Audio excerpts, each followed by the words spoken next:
Hello traders. তো সবাই খুশি তো নিফটি চার্ট দেখে? আজকে নিফটি কত পয়েন্ট ফল হয়েছে? 775 পয়েন্ট। তো আমাদের দুদিন 3 দিন থেকে কি আলোচনা চলছিল? আমরা যদি পুরানো কোনো ভিডিও যদি দেখি, তাহলে আমাদের প্রথম আলোচনা কি ছিল? যে মার্কেট কিন্তু এই যে কারেকশনটা দিচ্ছে, এই যে একটা সাপ মুভ দিচ্ছে, এটা কিন্তু মার্কেটের জন্য ভালো নয়। কেন ভালো নয় বলেছিলাম? তার কারণ এটা হচ্ছে মার্কেটের পুল ব্যাক। আমরা কিন্তু অনেকদিন থেকে আলোচনা করে এসেছি, মার্কেট নামছে, পুল ব্যাক দিচ্ছে, দেন আবার নামছে, দেন পুল ব্যাক দিচ্ছে, দেন আবার নামছে, দেন কিন্তু এইটা কিন্তু মার্কেটের জন্য পুল ব্যাক। ঠিক আছে? তো মার্কেট এখান থেকে কিন্তু একটা শার্প কিন্তু ফল অন। তো মার্কেট আজ কি করেছে?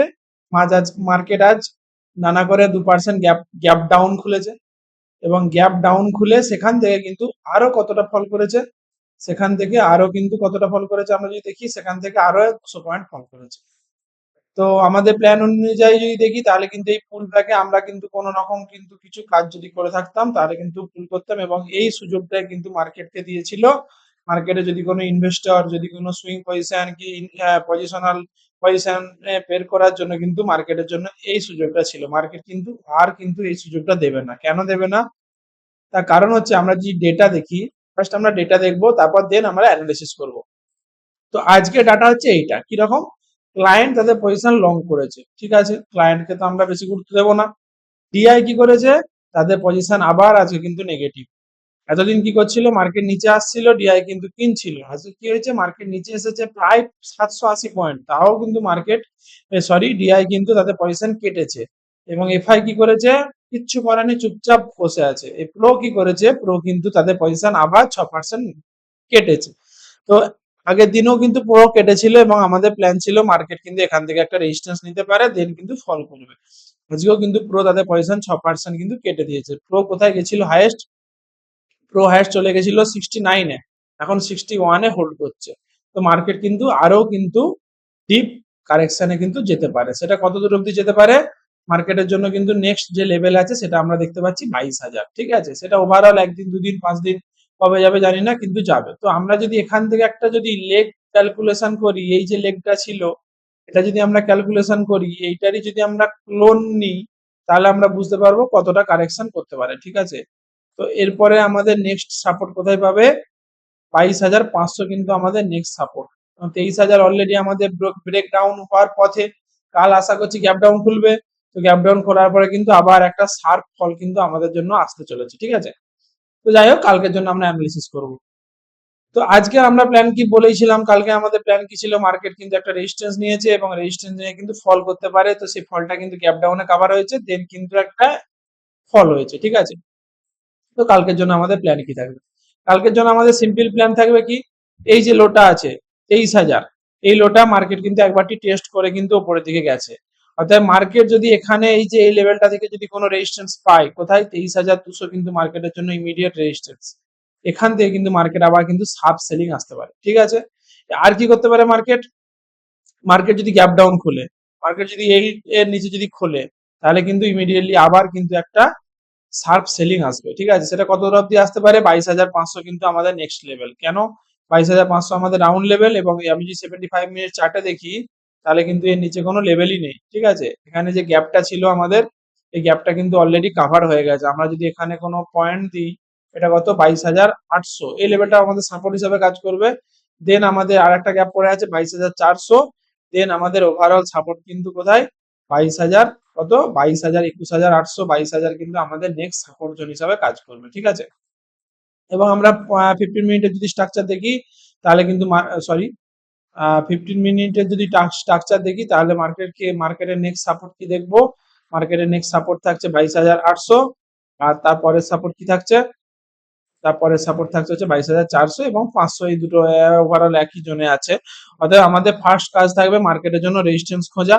তো মার্কেটের জন্য আমরা রেজিস্ট্যান্স যদি খুঁজি, তাহলে 75 মিনিটের ক্যান্ডেল দেখবো। এটা একটা হ্যামার ক্যান্ডেল বানিয়েছে, তো এটা একটা kind of positive candle, reversal ক্যান্ডেলও বলা যেতে পারে। তো আমরা এখান থেকে রেজিস্ট্যান্স খুঁজবো। যদি এখানে যদি গ্যাপ ডাউন খুলে, কিংবা এই যে লেভেলটা আছে এই লেভেলটা যদি নিচে খুলে, তাহলে কিন্তু একটা ইমিডিয়েটলি কিন্তু একটা সেলিং আসবে। ঠিক আছে? এবং আমাদের যদি গ্যাপ আপ খুলে কি যাই হোক, যদি একটু কাইন্ড অফ এর মধ্যে খুলে, তাহলে আমাদের রেজিস্ট্যান্স কোথায় আছে? রেজিস্ট্যান্স আমাদের ফার্স্ট রেজিস্ট্যান্স কোথায় থাকবে বললাম?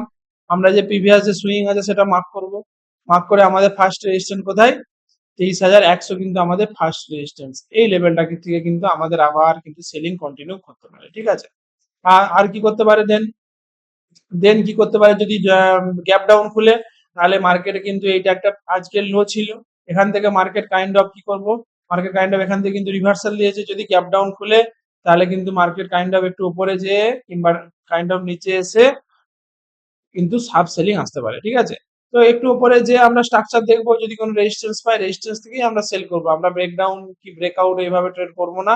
আর বাইং সাইড ট্রেড আমরা এখন অ্যাভয়েড করব, যতদিন না কোনো বাইং স্ট্রাকচার ভালো আছে, কোনো প্যাটার্ন মানায়, ততদিন আমরা বাইং ট্রেড আমরা অ্যাভয়েড করব। ঠিক আছে, ছোট ছোট ট্রেড করা যেতে পারে, কিন্তু সুইং পজিশনাল আমরা এখন বন্ধ রাখবো। কেন? এখন উইকলি স্ট্রাকচার কি বলছে, উইকলি স্ট্রাকচার নেগেটিভ। কেন? একদিন, এক সপ্তাহ, 2 সপ্তাহ, 3 সপ্তাহ, 4 সপ্তাহ, এই 4 সপ্তাহ ধরে কিন্তু market continuously selling selling selling আসছে। তো এরপর কি করতে পারে মার্কেট, এরপর কি করতে পারে, মার্কেট যদি কোনো পজিটিভ নিউজ আসে তো মার্কেট ইমিডিয়েটলি একটা পুল ব্যাক দিতে পারে। ঠিক আছে, দেন পুল ব্যাক দিয়ে কিন্তু আবার কিন্তু সেলিংটা কন্টিনিউ করতে পারে। কারণ মার্কেটের স্ট্রাকচার কিন্তু অলরেডি চেঞ্জ হয়ে গেছে, আমরা এটা অনেকদিন থেকে আলোচনা করছিলাম যে উইকলিতে যে স্ট্রাকচার সেটা কিন্তু চেঞ্জ হয়ে গেছে। যেমন এখানে কি হয়েছিল, এখানে মার্কেট সেলিং হয়েছিল, পুল ব্যাক দিয়েছিল, আবার সেলিং, দেন আবার পুল ব্যাক দিয়েছিল, আবার সেলিং। ঠিক আছে, দেন এখান থেকে কাইন্ড অফ ডবল বটম বানিয়ে কিন্তু মার্কেট উপরে দিয়ে গেছিল। তো আমরা অপেক্ষা করব এখানে কোনো ডবল বটম বানাবে, আদারওয়াইজ কোনো একটা কি হেড এন্ড শোল্ডার বানাবে, দেন আমরা সেখান থেকে প্ল্যান করব কোনো বাইং সাইডের ট্রেডের জন্য। ঠিক আছে, এটা পজিশনাল সুইং ইনভেস্টিং এর জন্য আমরা সেখানে প্ল্যান করতে পারি। এবং আমাদের ওভারঅল সাপোর্ট যদি দেখি, তাহলে কিন্তু আমাদের জন্য 22,000 একটা ইম্পর্টেন্ট সাপোর্ট থাকছে। কিন্তু আমার তো মনে হয় না যে 22,000 লেভেলে মার্কেট থেমে যাবে। কেন? মান্থলি ক্যান্ডেল যে এভাবে বানিয়েছে, তো সেই হিসাব যদি দেখি তাহলে কিন্তু ওভারঅল কিন্তু আমাদের 22,000-এ কিন্তু মার্কেট স্টে করবে না। তো এর নিচে কোথায় মার্কেট যেতে পারে, মার্কেট কিন্তু 20,000 কিন্তু আমাদের নেক্সট টার্গেট থাকলেও থাকতে পারে। ঠিক আছে, মার্কেটের জন্য কিন্তু ওভারঅল যেটা স্ট্রাকচার, তাহলে কিন্তু 22,000 জন্য আমাদের জন্য একটা ইম্পর্টেন্ট লেভেল। কেন? তখন আমরা যদি কাইন্ড অফ এটা দেখি, এটা কিন্তু একটা কাইন্ড অফ এম প্যাটার্ন বানিয়েছে। এই যে, তো এম প্যাটার্নের যেটা লেগ, এই যে এই লেভেলটা কিন্তু আমাদের জন্য নেক্সট টার্গেট হতে পারে।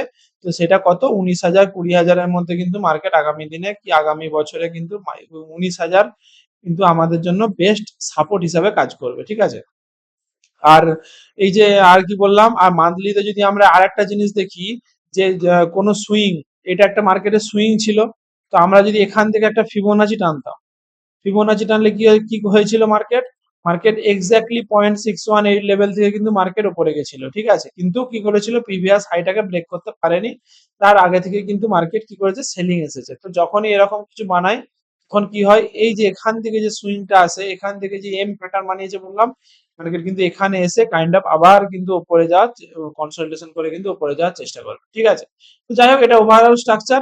তো আমাদের ইন্টারেস্ট স্ট্রাকচার যদি আমরা প্রথমে বললাম, আমাদের প্ল্যান কি থাকবে, কোনো ইমিডিয়েট রেজিস্ট্যান্স খুঁজবো, ফার্স্ট রেজিস্ট্যান্স যেটা আমাদের থাকবে সেটা আমরা খুঁজবো, সেখানে যদি মার্কেটকে পাই আমরা সেখান থেকে কিন্তু কোনো একটা সেলিং প্ল্যান করব। ঠিক আছে, আদারওয়াইজ যদি গ্যাপ ডাউন খুলে, এই যে লেভেলটা আছে এই লেভেলটার নিচে যদি খুলে, দেন যদি কোনো রেজিস্ট্যান্স মানাই, সেখান থেকে আমরা আবার সেলিং প্ল্যান করব। কত দূর অবধি, আমাদের ওভারঅল টার্গেট কোথায় থাকছে, 22,800 আমাদের ওভারঅল টার্গেট থাকছে, 22,800 নিচে থাকছে আমাদের 22,500। ঠিক আছে, তো মার্কেট কিন্তু আজকে যে এত বড় যে একটা ফল হয়েছে, তো কালকেও কিন্তু একটা আমাদের ফলের জন্য আমরা অপেক্ষা করলেও করতে পারি, কালকেও আমরা ফল দেখতে পারি। ঠিক আছে, তো ধন্যবাদ, ভিডিওটা ভালো লাগলে একটা লাইক করে দিও, চ্যানেলটা সাবস্ক্রাইব করে দিও। আর যদি এর সাথে আমরা পিসিআর দেখি, পিসিআর কি বলছে, কাইন্ড অফ নেগেটিভ 0.72, মানে হালকা একটু যদি ওপরে যায়, দেন যদি পিসিআর 0.8 কি 0.9 হয়, তাহলে কিন্তু আমাদের বেস্ট মুভ আমরা ক্যাপচার করতে পারবো ইন্টারের জন্য। ঠিক আছে, যদি গ্যাপ ডাউন না খুলে, যদি গ্যাপ ডাউন খুলে তাহলে আমরা আমাদেরকে অপেক্ষা করতে হবে পিসিআরটা ঠিকঠাক হলে, দেন আমরা সেলিং প্ল্যান করবো। যেমন আজকে কি হয়েছে, আজকে মার্কেট কি করেছিল, 15 মিনিট যদি স্ট্রাকচার দেখি, তাহলে মার্কেট কি করেছে, গ্যাপ ডাউন করেছে একটা হিউজ, দেন কিন্তু মার্কেট কি করেছে, কন্টিনিউয়াসলি কিন্তু এখানে কিন্তু সাইড ছিল কতটা অবধি, এটা কত সময়, আমরা যদি এখানে দেখি কত সময়, এটা 1 মিনিট, এটা কত, একটা একটা অবধি কিন্তু মার্কেট সাইড হয়েছিল। ঠিক আছে, এই যে মার্কেট কিন্তু একটা ক্যান্ডেলের মধ্যে কিন্তু ট্রেড করছিল, দেন কিন্তু এটা ব্রেকডাউন করে কিন্তু আচ্ছা কাছে একটার পরে কিন্তু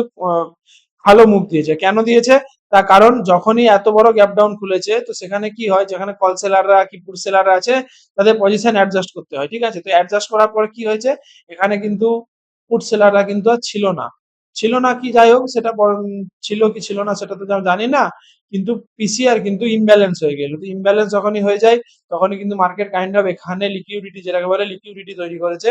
দেন এখানে আচ্ছা খাসা বায়াররা এখানে আছে, যে বায়াররা এখানে সাস্টেন করছে 23,200 লেভেলটা খুব ইম্পর্টেন্ট লেভেল। দেন কিন্তু একটা ব্রেকডাউন দিয়েছে। তো কালকেও যদি আমরা এরকম হিউজ গ্যাপ ডাউন দেখতে পাই তাহলে কিন্তু আমাদের জন্য একটা বেস্ট হবে কি, মার্কেট কাইন্ড অফ সাইডওয়েজ হবে। দেন আমরা প্ল্যান করব সেখান থেকে কোনো সেলিং আসা, ঠিক আছে। আদারওয়াইজ কি করতে পারি, ইমিডিয়েট একটা সেলিং আসতে পারে কাল, ঠিক আছে। কেন, তার কারণ মার্কেট অলরেডি আজকে একটা কি বলবো, একটা স্ট্রাকচার বানিয়ে সেল করেছে, কালকেও কিন্তু সেম স্ট্রাকচার বানিয়ে সেল করা কিন্তু প্রবাবিলিটি কম। তো কালকে আমাদের যদি গ্যাপ ডাউন খুলে তাহলে আমরা ইমিডিয়েট সেল করার জন্য আমরা প্রস্তুত থাকবো, তাহলে কিন্তু বেস্ট টার্গেট পাবো কোথায় অবধি, 22,800 অবধি কিন্তু আমাদের নেক্সট টার্গেট থাকবে। দেন থাকবে 22,500, দেন ওভারঅল টার্গেট থাকবে 22,000। দেন আমরা 22,000 যে দেখবো যে মার্কেট সেখান থেকে কোনো বটম বানিয়েছে কি, সেখান থেকে কোনো স্ট্রাকচার বানাচ্ছে, দেন আমরা সেখান থেকে প্ল্যান করবো আপসাইডের জন্য। কিন্তু আপসাইডে আমরা একটা কথাই বললাম, এই যে উইকলি যে ক্যান্ডেলটা বানিয়েছে এইভাবে কিন্তু কন্টিনিউয়াসলি মার্কেট নিচে নিচে নিচে নিচে এসছে। তো এখানে যদি আবার একটু কনসলিডেশন করে দেন যদি ব্রেকডাউন করে দেন এরকম একটা আচ্ছা খাসা মুভ পাবো, ঠিক আছে। তো ধন্যবাদ, আজকের মতো এই। কালকে আমরা, আজকে বৃহস্পতিবার, কাল শুক্রবার, কালকে আমাদের উইকলি অ্যানালিসিস করব এবং মার্কেট উইকলি ক্যান্ডেল কি বানিয়েছে সেই নিয়ে আলোচনা করব, এবং এই মুহূর্তে কোন সেক্টরটা আমাদের জন্য স্ট্রং সেই নিয়েও আলোচনা করব। তো চ্যানেলটা সাবস্ক্রাইব করে দিও, ধন্যবাদ।